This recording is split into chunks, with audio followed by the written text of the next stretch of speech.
I'm Dr. Tyson Morostica. And I'm Dr. Derek Moore, and we are your Sports Quacks.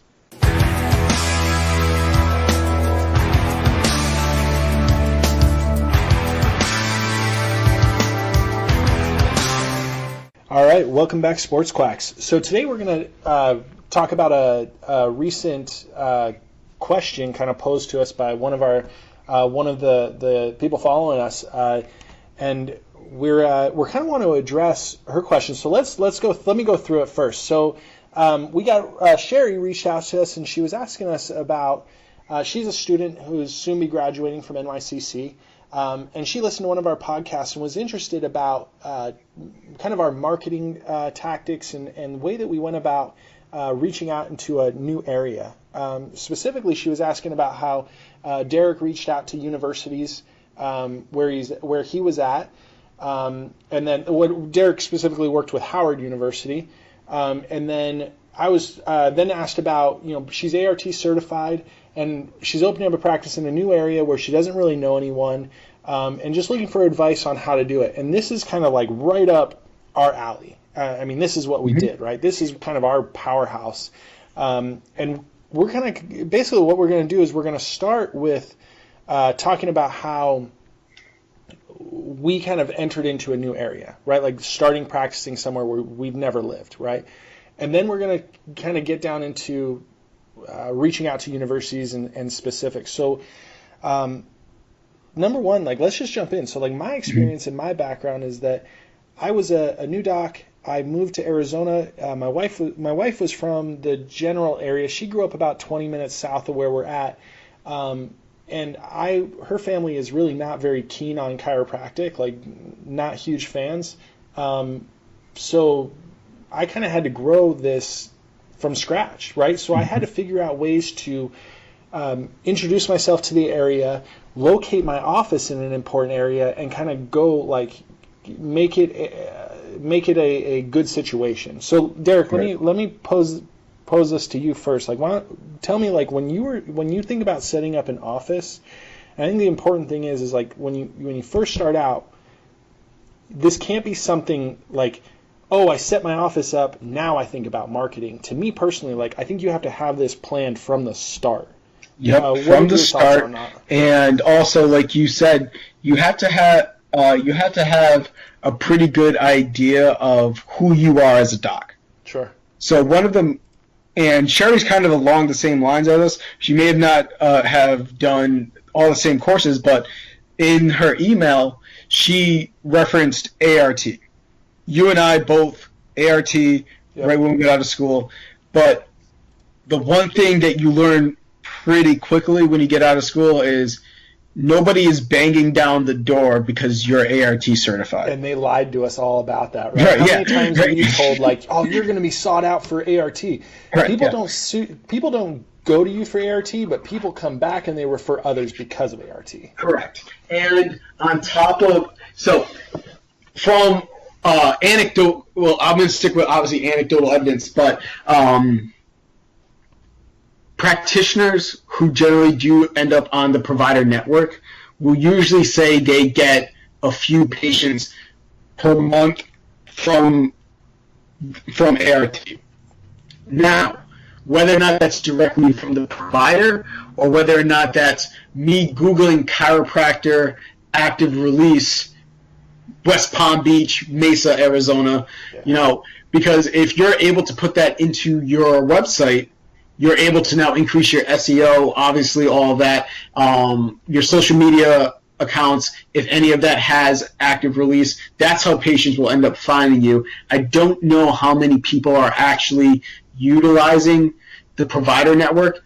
I do know who does use it, and it's usually practitioners. Practitioners, yeah. I was going to say, I've used it, and I know people have found me on it. Exactly. So it's more of all right, I have a patient, they're traveling out to Arizona, I'm gonna go on the provider network. I ask the patient, where are you going? All right, these are some people in your area. I take it on myself to do some of the research because once you start looking at all chiropractors' websites, they all kind of start looking alike.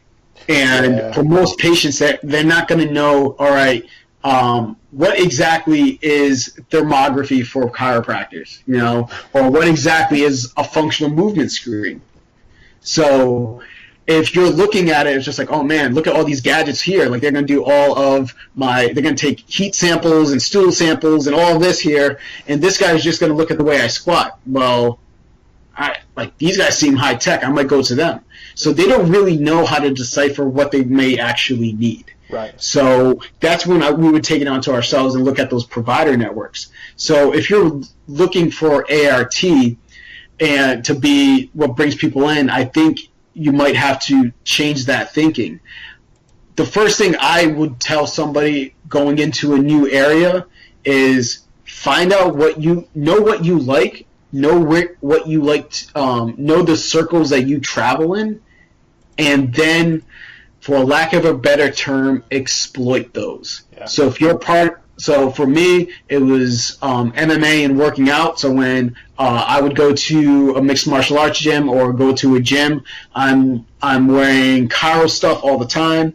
I'm trying to know the front desk people. I'm trying to just be friendly and talk to, not get in people's way with their workouts, but generally have conversations, especially if you start to see people who are there at this.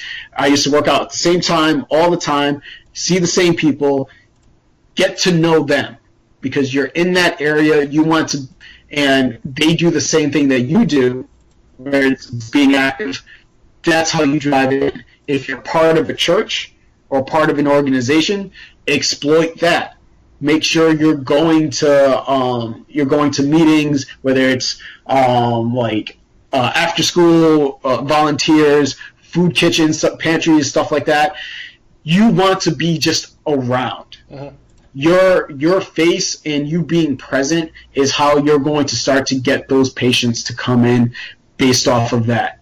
You're not going to get people based off of necessarily your credentials right away, because nobody knows who you are. Yeah. So you got to take advantage of the first thing is take advantage of the people. Not trying to sound terrible about it, but take advantage of the people around you first. Sure. Because they're the most accessible. Yeah.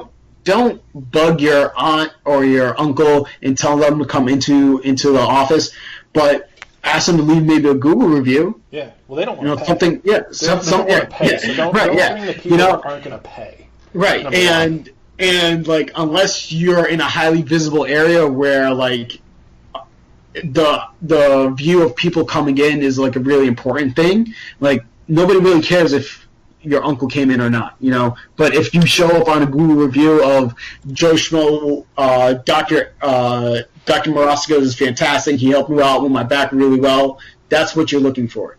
You're not looking for, oh, Tyson's a great guy, great golfer, go see him. You need it to be semi-professional. You need it to be about something clinical. Sure, we all love our moms and our dads, but you want it to still be a professional review and not a personal review. Yeah.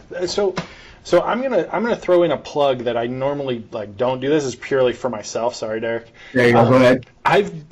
If you guys have questions about setting up a clinic or a practice, I've built a course that has videos and we have video specific. I have a spreadsheet of the step-by-step process of opening up and starting a practice. And this was literally written out step-by-step from my own experience. And this is a guy who I started with very little to nothing, and then reached out, got a business loan, set up my office in the right area. I have it written out down to marketing. So it's called Checklist to a Six-Figure Practice. If you want this information, this is something that you can get through me. And this is a step-by-step process of how to set up the practice, how to market it, and how to grow on your own without breaking the bank and without going crazy. So big thing for me, when I went into the area, and Derek's absolutely right. You work with the people that are around you, but number one to me, know where you're setting up. Know where you're going to be. Because here's the thing, if you don't do the research and you put your office in a stupid place, you're not going to get anyone in. So what I did is I went in very methodically about what I was doing, and I said, okay, I know that in Northeast Mesa, for 6 months out of the year, there is a massive influx of people, of snowbirds. And I went, I'm going to park my office right in the middle of all of these communities. And then I'm going to reach out to these communities, and I'm going to reach out to these golf courses, and I'm going to grow on those, knowing that for 6 months out of the year, my office will thrive based on people who statistically need and want chiropractic care and have the insurance to be able to pay for it. And that was my number one. I'm putting myself in a spot that will thrive. I didn't go post up in my hometown and hope that my friends would support my office. Because guess what? Your friends don't want to pay for chiropractic care. Your friends want you to treat them for free. And that's fine. I get that. But that's the unfortunate side. You can't grow your business based off of treating family and friends. Doesn't work. You have to grow your business you have to grow your business by reaching out and stretching your comfort zone. Getting new people in, meeting people you've never met, demonstrating your value, right? You have to demonstrate your value to these people and show them why you're different than other chiropractors. And if you have ART certifications, guess what? You're different than 95% of chiropractors. Most chiropractors don't have that, don't understand the simple basics of tissue tension, working on, active movement care. You have a different set of skills and a different knowledge than most other chiropractors do. Yeah, and that's it. Yeah. And one thing to just kind of expand upon what Tyson was saying is when you're looking at the areas that you're trying to work in, you cannot afford to be closed-minded. No, yeah. A lot of times what I'm finding, and this was even harder for I don't know about you, Tyson, because you had the need to see everybody. Yes, absolutely. Me, I went in saying well, I'm an associate. I can nitpick and really afford to just choose my patients. Not necessarily. When you're starting out, you really just want everybody coming through the door because your bills are coming in. Those aren't changing. And if you have business loans, those you got to start paying those off. And you have overhead, you got to start making that. So what Tyson did that was smarter than most people was he understood, hey, I'm a golf expert, so I'm going to place this in a golf area, but also understood, hey, I need to start taking Medicare patients. Yeah. They may not pay well, but hey, guess what? With an ABN, it's fine. I can make do with this. Hey, I'm going to sign up for this insurance. Hey, they may not pay as much as I want them to, but you know what? When people Google chiropractors in the area, how are people finding you? They're going to Google chiropractors in Mesa, and then the first thing that they're going to do you take my insurance? Yep. That's what they care about. Yeah. Because I guarantee your ART certification doesn't matter if the chiropractor next to you takes their insurance. Yeah, that's very true. It doesn't matter. So you have to realize these are things that are going to be very important. So if you're not going, and especially if you're opening up and you're out of network, one of the things that Sherri was mentioning was she was unsure of what to say to people. It's grassroots, walking into the businesses so if you're in a plaza, walking into those businesses, hey, my name is Dr. Moore. I'm the chiropractor that is just opening up down there. I'd love for you to stop by, see what we're all about. We do muscle work, we do adjustments, and I'd really like for us to at least get to know each other a little bit. Yeah. And you leave. You can leave some card. You can ask them if they have anywhere where local businesses leave cards. You can ask them if you can place your cards through there and stuff like that. But you can't market through the screen if you think your credentials are what's going to sell it. You actually have to start to walk into places and start to show them who you are. Yeah. That's number one. You can't you can't sit back and wait for someone to come to you just because like if you're going to sit and believe that Facebook marketing and ads and things like that, like if you honestly believe that those are going to work to get you new patients, like you're off. Like it's got to be you. You've got to be the face. You've got to be able to show your knowledge, show your skill. You've got to be able to answer questions, do them in a way that makes sense. Give, well thought out. You've got to put yourself out there to answer the awkward questions, the hard things, And then when they get in the office, you've got to be the best freaking chiropractor they've ever seen. You've got to go above and beyond. And so, here's what I did. Like, I got out of school and I wanted to so badly be a sports chiropractor. And I wanted to, be like Dr. Josh Coleman out at Carolina Sports Clinic, or Van Beesen, right? Or Troy Van Beesen. Like, these guys are heroes, right? They're working with Tiger Woods. They're working with, all these, Cam Newtons, things like that. But what I realized is that what I had to start to do is that if I wanted to still be a sports chiropractor, I had to realize that I wanted to be the sports chiropractor for the geriatric population.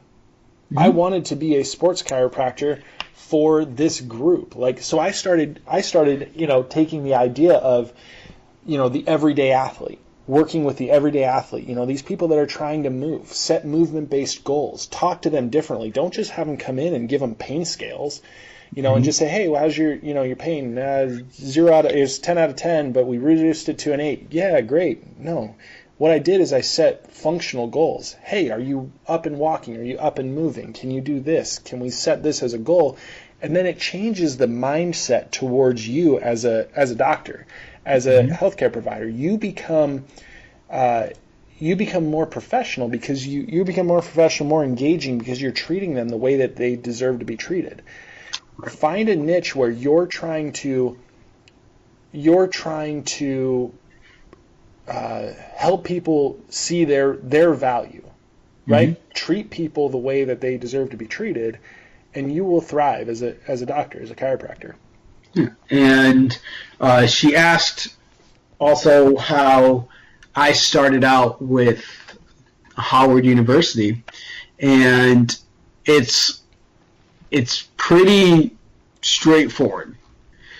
I wrote the same email and I sent it to every university. So what I did was I went to each university that was within driving distance from my office, not realizing also that I was never going to drive because I was in downtown DC and I ended up taking my table. I would take my table on the train and then I would take the city bus with my table all the way to the university. Wow. But whatever, yeah. It was dedication, man. Right, yeah. And on top of it, the city bus didn't even stop next to the actual athletic center. So and once again, this is just talking to people. I started talking to the bus drivers.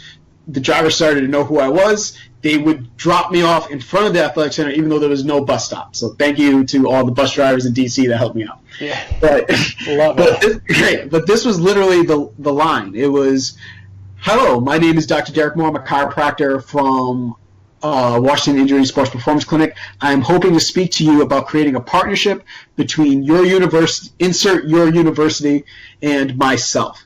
As you already know, chiropractors have become commonplace in professional and collegiate sports, and I would be honored to become a member of your already superb medical team.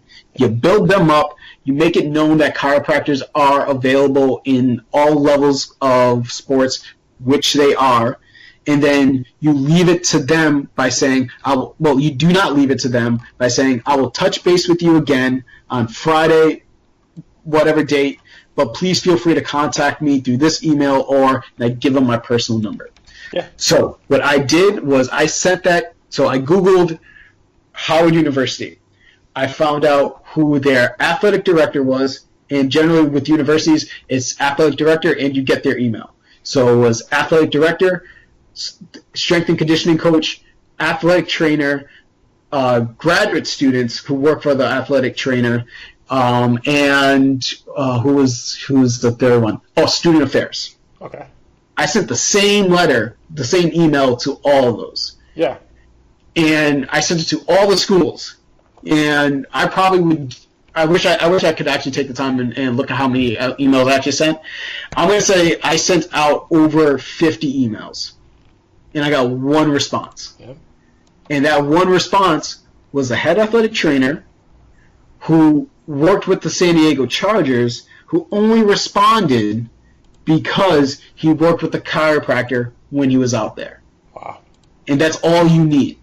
You just need that one guy that's like, oh, yeah, I know what chiropractors can do. And then we met. We kind of like both shared the bill because he wanted to pay for it and then I wanted to pay for it. But it was just a conversation. He just wanted to know who I was and what I was trying to do professionally and what I was trying to do for them. Because at the end of the day, he knows that I want something. Sure. So it's just, he wanted to know what I wanted. So I told him, I was just like, listen, I want to be in sports. The best way to get into sports is you have to start at some level. Mm-hmm. You guys are a great university for me to start, especially knowing that you have great athletes in maybe not the best budget. And we had a candid conversation about that because he was short-staffed. So now going in there, he's just like, oh, I get every Tuesday and Thursday, I have an extra hand.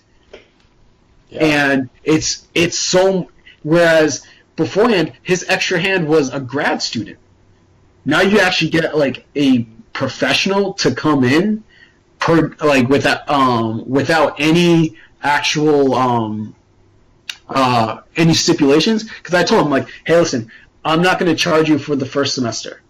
After the first semester, depending on how well we work together, then we can start talking about pricing. Yep.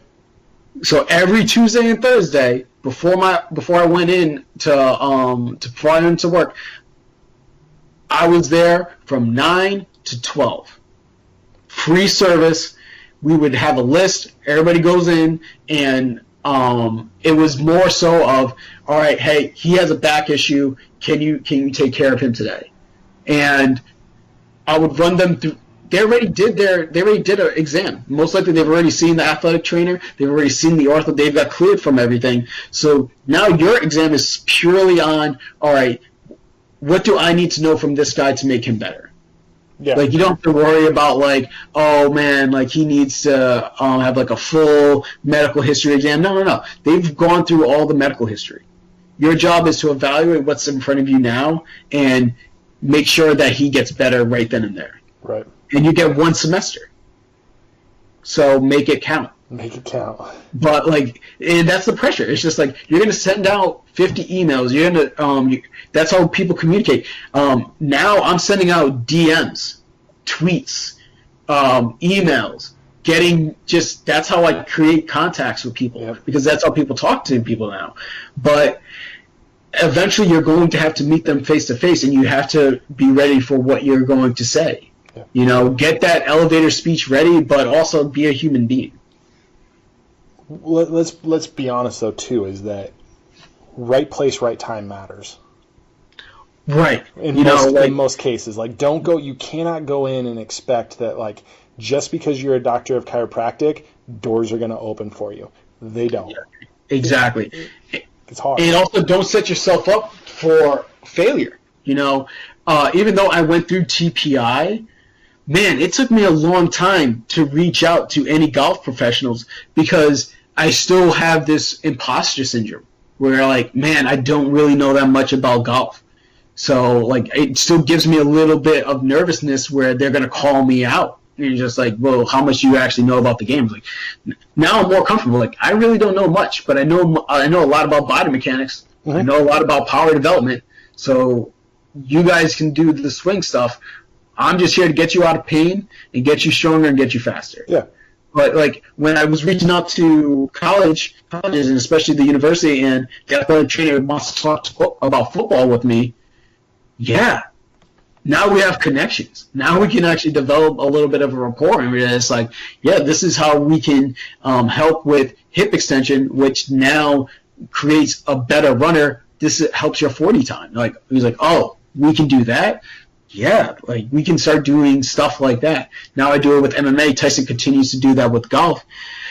When you reach out to these areas, be ready to have conversations with them. Yeah. Don't put yourself out as, oh, I'm ART certified, I work with athletes, and then go into a situation where you're just like, well, I mean, I know about the body, but you have no confidence in saying how ART is going to help that athlete. Yeah, here's my thing. Like with ART, like ART is a great tool, but if you don't know how to connect like body mechanics, like say Sherri, like if you're trying like specifically towards you, like if you want to be a sports directed and work with athletes, like make sure that you are at least comfortable with sports, like it's movement, by like just movement kinesiology, right? Like make sure that kinesiology verbiage, yes, the verbiage, or talking about being able to speak the same language of the whatever crowd you're trying to get to. Like if you want to know golf,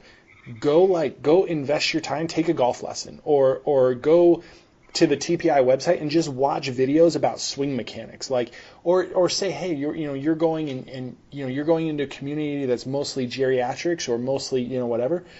Go read up on silver sneakers like plans. Go read up on like pickleball. Oh, heck yeah, pickleball. Like no joke, things like that. Like go do it, because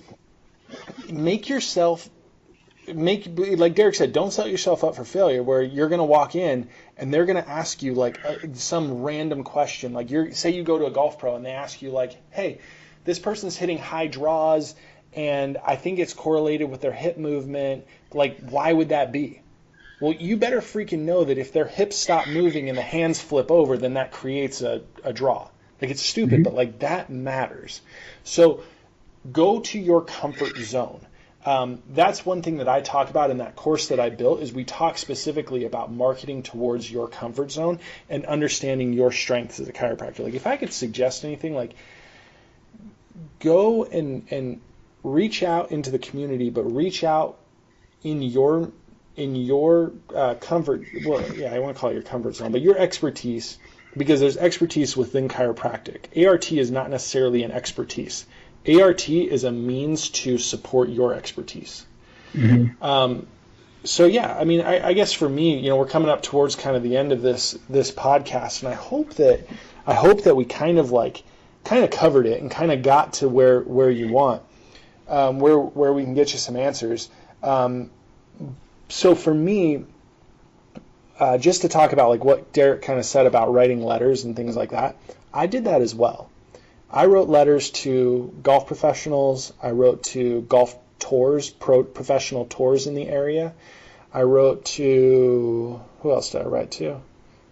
I mean, shoot, I wrote to universities, college coaches, things like that, just offering, high school coaches. I wrote to high school coaches about doing TPI screens. And I'm going to be honest, like my first 6 months of practice, I gave away so much of my time. Like I donated so much of my time, so much of my energy, my ART. Like I did so much free ART work that it's not funny. And that's part of life. Like that's part of what you do. Like don't go in with the snobby mindset of I have to get paid for every single thing that I do. Like guess what? If you want to be in CrossFit, you want to work with CrossFitters, guess what? You're setting up a table and you're doing shoulder work, hip work, things like that before workouts, maybe for a couple of months before you convince people to come in. But obviously my thing was I never wanted to adjust people for free. Right. My thought was like, hey, I'll do a couple of passes. I'll introduce you to what I do. And hey, guess what? I can do a small functional exam on you. That to me was like a big deal. Showing functional exams and being able to break down, movement discrepancies and being like, look, this is why you're injury prone, or this is why you can't get into your squat, or this is why your shoulder hurts. Like, and just show them like, hey, my knowledge is more than just, hey, that bone's out of place. Snap, snap, you're good. Like that is what proves to people that you're more, you're valuable, is being able to use that as a diagnostic. So like when I wrote all those letters, I wrote all those things, I got responses from a handful. Right. You know, Yeah. and just accept it. It's okay. Yeah. And just before we close up, before Tyson closes out, I just want to mention one thing. When you first start out, the one thing you do have a lot of is time. Yep. So giving, quote unquote, going to places and doing free services, free talks, stuff like that, that's what you should be doing with your free time. Yeah. Create content for your Instagram and in your Facebook and all that. That's fine. But you also have to be out there and make big use of that quote unquote free time, because you're going to have a lot of it. Yeah. Yeah. Don't sit down for a minute. I can't even tell you. Like, here's what's funny. My first it's that 6-month range. My first 6 months, I literally would shut down the office if I had no patience. So I got a cell phone for my office phone, my business phone, right? So I took a cell phone, stuffed it in my pocket, locked up the doors to my office, and started walking to businesses or driving to businesses and introducing myself. I did not have set business hours until I had like 10, 15 patients a day. I would shut the office down, take the phone with me, and just walk. Because I knew my schedule was wide open. If you're going to call me, heck yeah, I'll be there in 5 minutes. Let's do this. But I never sat here waiting for the phone to call. I went everywhere. And that to me was like one of my reasons why my office became successful, is because I didn't sit. Like I was always somewhere.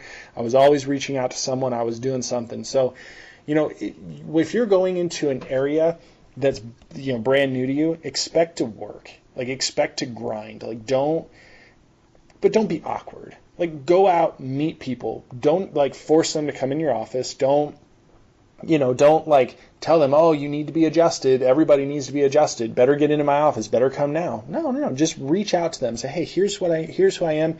Here's what I do. If you ever got a problem, yeah, please give me a call. And then follow up with them later. Just say, hey, it was great meeting you. Would love to help support your business or help, grow your business, and just try and make friends. That goes a long ways. So yeah, like always, hit us up, ask us questions. If you guys got questions about, anything we said today, or you got questions about checklist to six-figure practice, the class that I put together, please reach out. Love to talk to you guys. Yeah, hit us up if you got any questions. We'll talk to you guys later.